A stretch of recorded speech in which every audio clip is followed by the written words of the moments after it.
This is the $60 rear-wheel drive, proper rear-wheel drive drift car. They make it from LDRC. It's really hard to get a proper rear-wheel drive drift car for so cheap, and it actually performs pretty well, but there's some opportunity to make it better.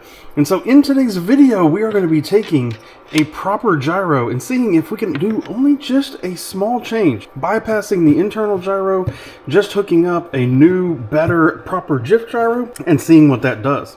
If you were here from the first video, what you would remember is that the car drifts pretty well, but the control of the front wheels wasn't very good. It wasn't a proper gyro wobble, which is usually a fast back and forth wobble, wobble, wobble, wobble. It was a slow, it would catch the corner and then straighten, and then catch and then corner and straighten, and catch and straighten, and catch and in the instructions it says that we can disable the factory gyro, and then if I can put in a proper, I have a Futaba GYD 470, if I can put that in the middle and make it work, then all of a sudden this could be really, really good. So let's start by getting the chassis off the body. Just 4 screws, 1, 2, 3, 4 to get the body off.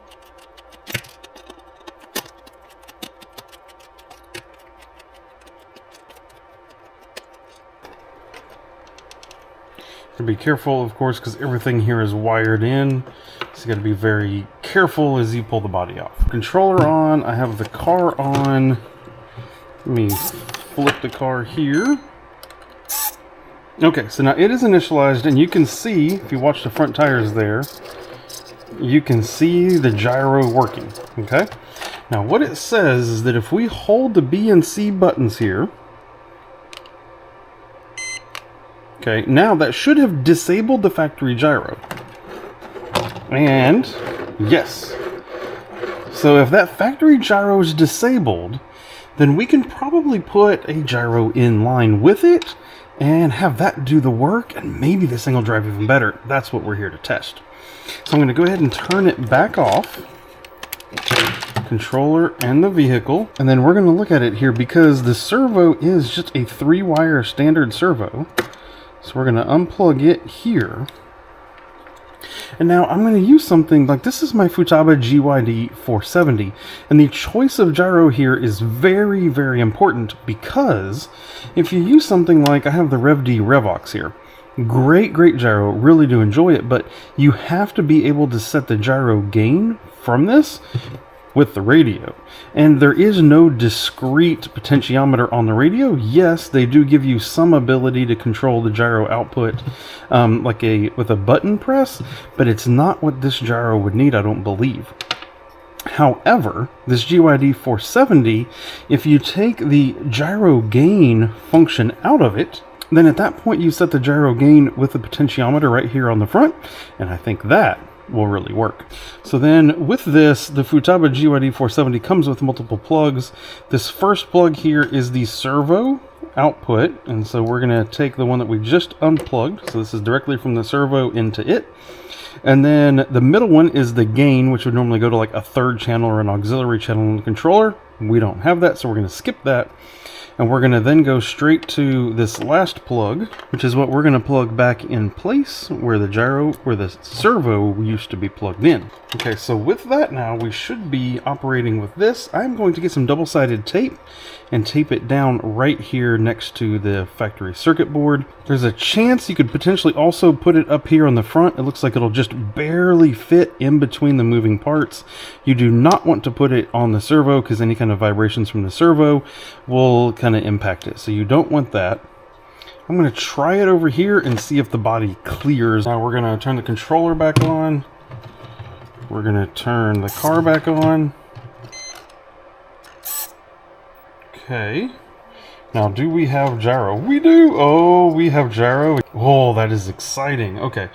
So first check is that the gyro works in the correct direction. Yes. Gyro works in the correct direction. Steering still works in the correct direction. So that is all good news. If the gyro was reversed, then there is a little switch right here that you can actually use to switch it and reverse the direction of the gyro. I don't need to do that because it's already good.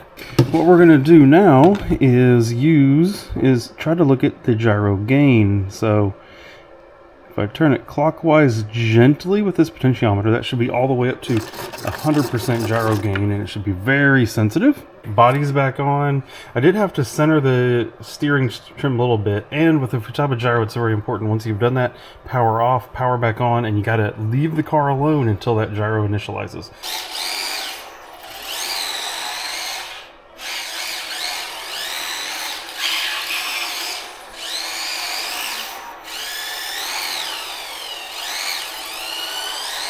What the heck is going on here now? Yeah, this is not working like we thought it was going to, I don't think. What I don't understand now is if I put the Futaba in here, it's not actually initializing at all. I'm not seeing the gyro do that. When you fire the car up, the gyro works, and if you can see this, as the car is moving, you can see the gyro is sensing the movement. If I turn the gyro off, this should be the factory gyro. Now I get nothing, and the Futaba is not seeing a signal either, which is really unusual. Now what's interesting here is I just bumped the gyro gain up on the Futaba, and now it's actually showing me working now. It's like it happened to be in the right exact spot where it wouldn't, which is really unusual. Oh yeah, now it's working. Well, what the heck? What was going on there? Let's test it without the body on. Okay. Gotta give it enough throttle to actually drift. Oh yeah! Oh my god. Look at it go! Yeah, we got a little wobble, but in general... Oh my gosh, and it's so controllable! So maybe a little bit too much gain, and I've got AVCS mode on. So it is slow.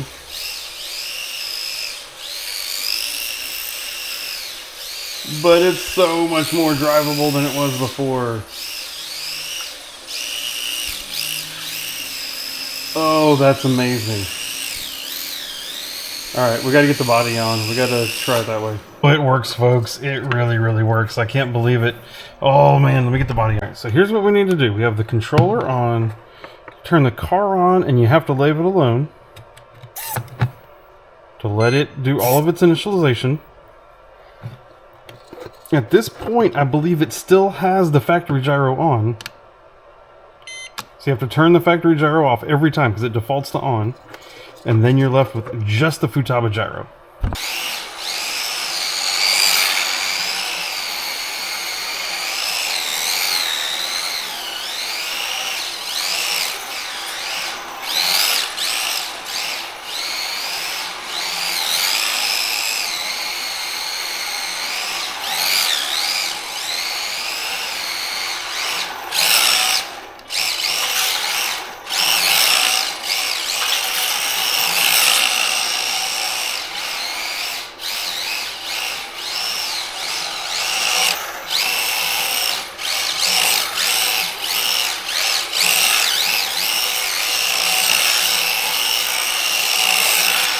Oh, folks, did you just see that? Did you just see that? That is absolutely amazing. So we're talking about a $60 rear-wheel drive drift car that I put a, yes, let's be honest, it's like an $80 gyro in.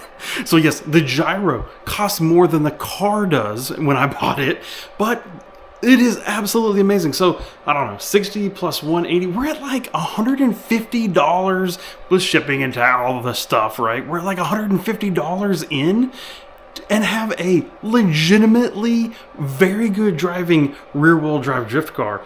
18th scale, so pretty versatile. This is crazy, folks. If you guys aren't already buying these, I don't know what you were doing. I'm really curious to think about what other gyros might work. Because again, like I showed that RWD, I'd like to be able to use it, but like we'd have to upgrade controllers and all sorts of other stuff when we did that as well. So what other gyros are out there that could also work? I'm curious what your thoughts are. Thinking like the Hack Slider Mini, I've had pretty good luck with it.